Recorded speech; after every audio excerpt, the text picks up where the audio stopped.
Paano ba kinokolekta ang sapat na dami at dekalidad na plema para sa TB testing? Sa bawat minuto ng iyong buhay, hindi mo namamalayan na lagi kang may plema o sa Ingles, sputum. Mahalaga ito sa maayos mong paghinga. At kapag may nalanghap kang mikrobyo, natural na kumakapal ang iyong plema mula sa iyong lalamunan o mga baga upang pigilan ang mga mikrobyo na dumadami at makapaminsala sa iyong katawan. At kapag may mikrobyo ngang nakasingit, ikaw ay inuubo o mababahing. Pinipilit kasi ng iyong katawan na ilabas sa mga mikrobyong nakapasok. Kaya naman, isa sa mga paraan upang matiyak kung ikaw nga ay nahawaan ng Mycobacterium tuberculosis, ang bakteryang sanhi ng TB, ay ang pagsuri ng iyong plema. Kapag nakaranas ka ng mga sumusunod na sintomas na umabot na ng 2 linggo o higit pa, tulad ng ubong di mawala-wala, di maipaliwanag na lagnat, pamamayat ng di naman nagpapapayat, o pagpapawis sa gabi, pa-check up ka na agad. Maaaring umatake na ang TB bakterya sa iyong katawan. Kung mayroon ka ng isa sa mga sintomas na ito, o kaya naman ay may makita sa resulta ng iyong chest x-ray na posible kang may TB, ipapayo ng iyong doktor na ipasuri mo ang iyong plema. Bibigyan ka ng iyong healthcare worker ng maliit na lalagyan o sputum cup para sa iyong plema. Lalagyan niya ng marka ang sputum cup kung hanggang saan dapat umabot ang makokolekta mong plema. Susulatan o didikitan niya ng iyong pangalan ang lalagyan.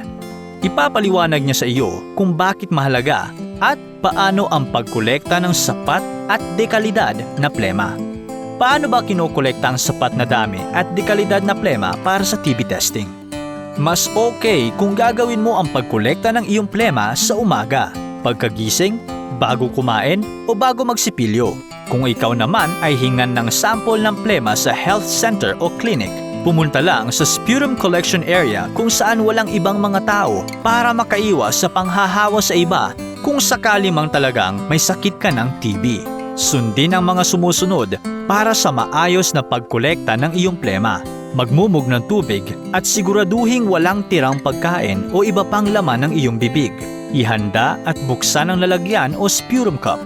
Huminga ng malalim ng 3 beses. At siguraduhin malakas ang pagbuga ng hangin mula sa iyong mga baga. Sa 3 beses na paghinga, pigilin ang paghinga at idahak ang plema mula sa iyong mga baga papunta sa lalagyan o sputum cup. Ulitin ang paghinga ng malalim at pagdahak hanggang makolekta ang tamang dami at kalidad ng plema ayon sa sinabi ng iyong healthcare worker. Sikaping umaabot ang plemang nakolekta sa markang itinakda sa lalagyan. Kung walang marka ang lalagyan, siguraduhing halos may 1 kutsaritang dami ng plema ang nakolekta. Takpang mabuti ang lalagyan na may lamang plema at punasan ng tissue ang gilid nito. Maghugas ng mga kamay gamit ng malinis na tubig at sabon. Dalhin agad sa health center o clinic ang lalagyan na may sample ng iyong plema. Siguraduhing selyado ang lalagyan at mahigpit ang takip ng lalagyan. Balutin ito ng tissue at isilid sa isang plastic bag. Ilagay ang plastic bag sa loob ng isa pang garapon o sisidlang may yelo. Susuriin ang iyong plema gamit ang Rapid Diagnostic TB Test. Sasabihin sa iyo kung kailan lalabas ang resulta ng TB test. Malalaman sa TB test kung ikaw nga ay may TB at kung ang TB bakterya na iyong nasagap ay kayang mapagaling ng pangkaraniwang gamot laban sa TB. Depende sa uri ng TB bakterya, tumatagal ang gamutan mula 6 na buwan hanggang 2 taon. Ang mahalagang tandaan, ang TB ay nagagamot. Habang ikaw ay nagpapagamot, may TB tests na gagawin para malaman kung ikaw ay gumagaling. Nakadepende ang maayos na testing sa kalidad ng plema na iyong ipasusuri. Mahalagang masundan mo ang mga tamang hakbang sa pagkolekta ng sapat at dekalidad na plema.